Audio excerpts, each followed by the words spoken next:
ನಮಸ್ಕಾರ, ಭರವಸೆ ಯೂಟ್ಯೂಬ್ ಚಾನಲ್ಗೆ ಸ್ವಾಗತ. ಮೇಡಮ್, ನೀವು ಮೈಂಡ್ಫುಲ್ನೆಸ್ ಬಗ್ಗೆ ಯಾವಾಗಲೂ ಹೇಳ್ತಿರ್ತೀರಿ. ಇವತ್ತು ಅದನ್ನು ಕೂಡ ನಮ್ಗೆ ಅರ್ಥ ಮಾಡಿಸಿ. ಮೈಂಡ್ಫುಲ್ ಪೇರೆಂಟಿಂಗನ್ನು ವಿಸ್ತಾರ ಮಾಡಿದಾಗ ಇಟ್ ಬಿಕಮ್ಸ್ ಮೈಂಡ್ಫುಲ್ ಲಿವಿಂಗ್ ಅಷ್ಟೇ. ಏನು ಆಗಲೇ ನಾವು ಕಂಡ್ಕೊಂಡು ಹಾಗೆ ಪ್ರಸ್ತುತದಲ್ಲಿ ಬದುಕೋದು. ಪ್ರಸ್ತುತದಲ್ಲಿ ಹೇಗೆ ಬದುಕೋದು ಅಂತಂದರೆ being non judgemental.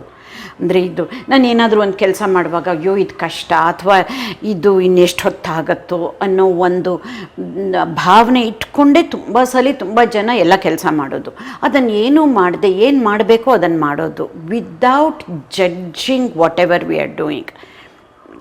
What is being non judgemental. ಪ್ರಸ್ತುತದಲ್ಲಿ ನಾನ್ ಜಡ್ಜ್ಮೆಂಟಲ್ ಆಗಿ ಬದುಕೋದೇನೆ ಮೈಂಡ್ಫುಲ್ ಲಿವಿಂಗ್ ಅಂತ. ಹಾಗೆಯೇ ಇನ್ನೊಂದೆರಡು ಉದಾಹರಣೆ ತಗೊಳ್ಳೋಣ, ಬೇರೆ ಬೇರೆ ರೀತಿಯಲ್ಲಿ ಮೈಂಡ್ಫುಲ್ನೆಸ್ಸನ್ನು ಅರ್ಥ ಮಾಡಿಸೋದಕ್ಕೆ. ಜಸ್ಟ್ ಮೇಲೆ ಒಂದು ಉದಾಹರಣೆ ಕೊಟ್ಬಿಟ್ಟು ಹೇಳ್ತೀನಿ. ನಾವು ಏನನ್ನೇ ಒಂದು ನೋಡಿದ್ರು, ಯಾರ ಜೊತೆ ಒಂದು ಒಡನಾಟ ಇದ್ರೂ we are looking at the situation or dealing with the person as though we are seeing him or her for the very first time ಅಂತ. ತುಂಬ ಕಷ್ಟ.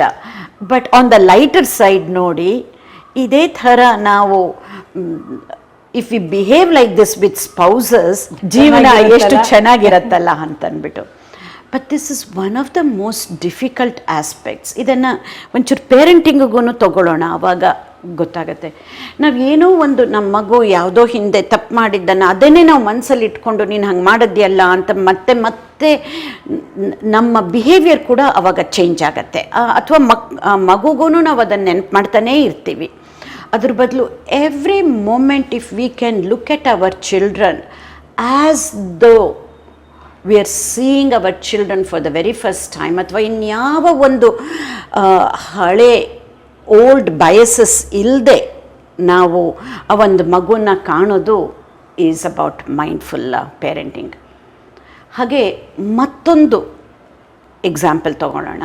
ನಾವು ಏನೇ ಒಂದು ಕೆಲಸ ಮಾಡಿದ್ರೂ ನಾವು ನಮ್ಮಲ್ಲೇ ಒಂದು ಎರಡು ಗುಂಪಾಗಿ ವಿಂಗಡಿಸ್ಕೊಬಿಡ್ತೀವಿ ಮನಸ್ಸಿನಲ್ಲಿ. Oh, I have to do these things ಅಥವಾ I want to be doing other things ಅಂತ. ಅದು ನಂಗೆ ಗೊತ್ತು, ಇದು ನಾನು ಮಾಡಲೇಬೇಕು, ಅದರಿಂದ ಮಾಡ್ತಾ ಇದ್ದೀನಿ. ಬಟ್ ನನಗೆ ಇನ್ನೊಂದು ಮಾಡೋಕ್ಕಿಷ್ಟ, ಬಟ್ ಏನು ಮಾಡೋದು, ಅದಕ್ಕೆ ಟೈಮ್ ಇಲ್ಲ, ಇದನ್ನೇ ಮಾಡಬೇಕು ಅನ್ನೋದನ್ನು. ತುಂಬ ಜನರಲ್ ಆಗಾಯಿತು. ಇನ್ನು ಒಂದು ಉದಾಹರಣೆ ಅದಕ್ಕೆ ತೊಗೊಂಡ್ರೆ, ನಮಗೆ ಗೊತ್ತು, ಒಂದು ಮಹಿಳೆಯರ ಎಕ್ಸಾಂಪಲೇ ತೊಗೊಳ್ಳೋಣ.